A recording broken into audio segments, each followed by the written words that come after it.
Paso, Texas. Thank you for waking us up after lunch. Are you ready? We are ready! Please proceed. We are El Paso, Texas. We are the largest binational metroplex in the Western Hemisphere.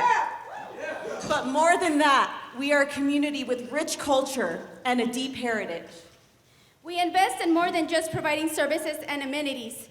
We invest in saving lives in our community. Our community is built in a rich culture of health because we are a city with heart.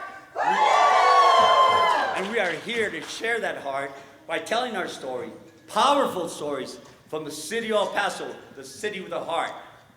And here, I'm sorry, I'm a little excited. Here to introduce, to begin the stories, is our very own Linda Thomas, Human Resource Director. I am El Paso, and we take wellness very seriously. With over 7,000 employees, we recognize that being healthy is more than losing weight or the absence of illness. We deliver a holistic approach to the whole employee. Our program is inclusive, it's rewarding, and employees recognize that being healthy doesn't have to be boring. And let us tell you a few of our stories. I wanted to participate in the Shape It Up program and pass a fitness test. Now, 200 pounds later, I'm a better leader for my community, a better parent and grandparent.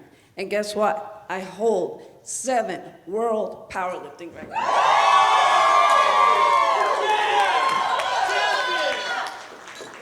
All right, this was me, overweight, depressed, and with very high blood pressure. That wellness program gave me the motivation to not only lose the weight, but keep me off the medication. Now, I lead that same program that changed my life, as well as hers and our family and friends. Hey, Roman, how about I challenge you to a push-up contest? Let's do this. Okay,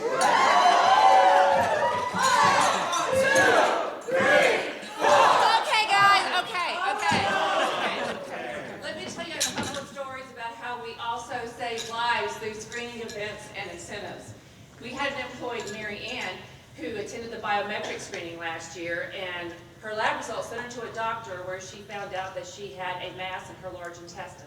She was hoping to only save $600 on her health insurance, but instead she ended up saving her life. Also, we have an employee, Mason, and so Mason, he also attended that same biometric screening last year. The person doing his vitals told him there was something wrong with his heart. He went to the doctor, it was discovered he had a 1.5-inch hole in his heart. Mason underwent open heart surgery about 3 weeks ago. Mason's 27 years old, and 27 years old, and if this had gone unnoticed, he would have had complete heart failure in 5 to 10 years and would have needed a heart transplant. But because he's also a cancer survivor, he would not have received a heart. So Mason and his wife Michelle, also a city employee, are grateful to the city for saving Mason's life. So you see, our program is more than about losing weight. It is about saving lives. And we have legs on this program. It extends to our spouses, our children, our family, our friends. And we in El Paso are saving lives and building a healthy community, one life at a time. We have the passion to link people to healthcare services, such as immunizations, mental health services, and remove barriers to provide access to healthcare. Through the support with our social services and in collaboration, we achieve health equity and build a culture of health. Through the support and collaboration, we have a client who has achieved, overcome so many barriers through stigma and discrimination that she has overcome. It is my honor to introduce you to one of the many success stories that we have. I was diagnosed with HIV at the age of 19. I remember it was yesterday hearing the words, "I'm really sorry, your test came out positive and you need to start treatment as soon as possible." I remember feeling helpless, angry, ashamed, but worst of all, I was dealing with denial, stigma, and discrimination, and that almost cost me my life. During that time, I met my daughter's father, whom I disclosed my status to. It was the biggest mistake of my life. He started blackmailing me and threatening me to disclose my status. Started getting really sick, which forced me to move in with my mother. She would have to drive me to the ER frequently, And in addition to the physical pain, I would fear that the doctor would tell my mother that I was HIV positive. My father would always tell me that I was a worthless human being with HIV, and I believed it. One day when I was in the restroom throwing up, I felt tired of the mental abuse. So I called my mother in the restroom and I said, "I'm so sorry, Mom. I'm so sorry, I'm dying. I have AIDS." She dropped down to her knees with tears in her eyes, and she hugged me and she said, "You're gonna be okay, don't worry, I'm gonna get you help right away, don't worry." At that very moment I knew that I didn't have to worry because that one person that meant the most to me now knew. The next day I began treatment, and I was blessed, extremely blessed, to be enrolled in the housing opportunities with people living with AIDS. They provided me counseling, and I started feeling better about myself. I nearly lost my life in the hands of my daughter's father, who realized he could no longer mentally manipulate me. So he crashed into my car on the road, which seriously injured me. I almost lost my life twice. But because of the counseling and the help I have received from my city, my amazing city, I am standing here today, stronger and healthier than ever. And I'm comfortable disclosing my status, and I will soon be a nurse because I want to give back to my community and help the people the way I was helped when I most needed it. Thank you. Thank you, Jessica. I also want to give back to my community. The Department of Public Health has been a major influence in my life and now career. The first time I remember receiving services from the department was in 7th grade. The department provided abstinence-based services and immunization services to a community where I grew up.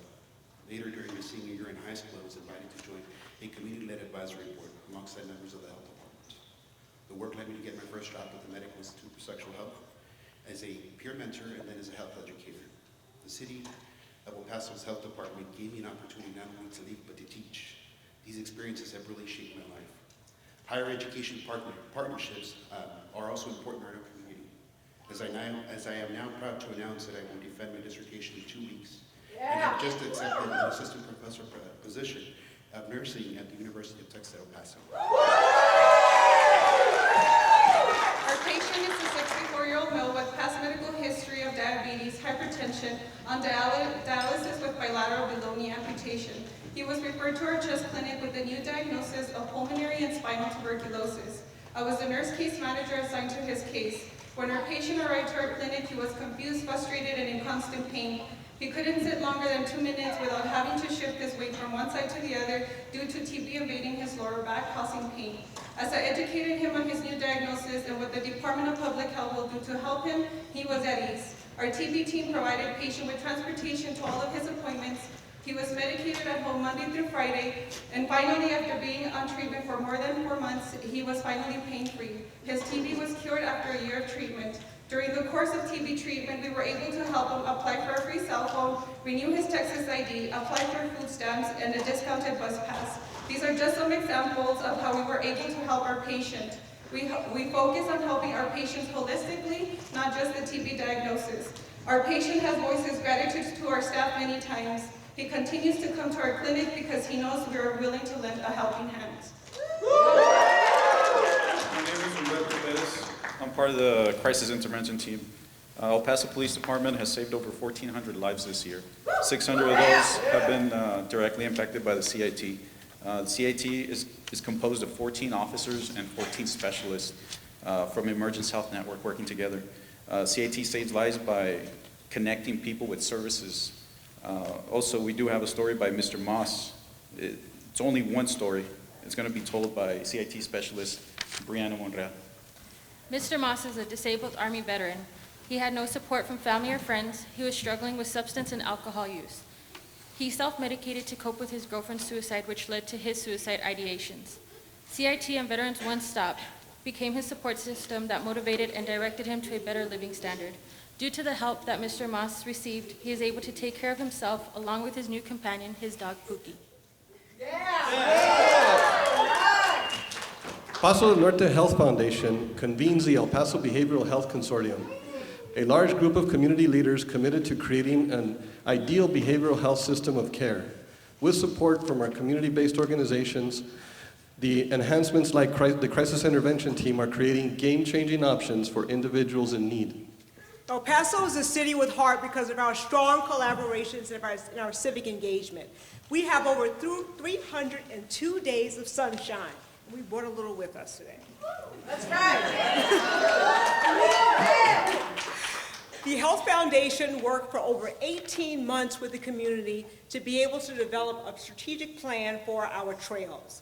We want to make sure that our community has healthy choices and healthy outcomes as a result of our built environment. Of course, the built environment is not just about shared spaces. It really is about the lives that it touched as a result of having those opportunities. And Marcos will tell us a little bit more. I started playing with Segundo Barrio Football Club when I was 9 years old. I always loved to play soccer, but had never been in a team before. In our first season, we won first place. Yeah! It was so much fun. My friends and I were motivated, and it kept us out of trouble. But more than that, we were proud to represent our neighborhood, Segundo Barrio. The club now has over 150 kids in all kinds of soccer programs. I am currently on the under-18 team and will be a senior at Bowie next year. I have started to get involved with the younger team and help coach and chaperone the players when they go on trips. I like being a mentor and a role model. I can show them what they can do if they work hard and stay focused. I should know because I've been in their shoes and I'm getting ready to be a senior and thinking about college. Segundo Barrio Football Club is an all-volunteer organization. We rely on community members to help us run our programming, including Freddie Valles, who not only has 4 children who play on our team, but is also a coach, a mentor, and a role model for our youth. We are here representing the city of El Paso, but more than that, we represent the community of El Paso. We are a city that has built a culture of health because we are a city with heart, and that heart is exemplified in the stories of Jessica, Jacob, Mr. Mas, Marcos, Freddie, and so many others, and we thank you so much for the opportunity, and we hope you will ask us more about our story. Thank you.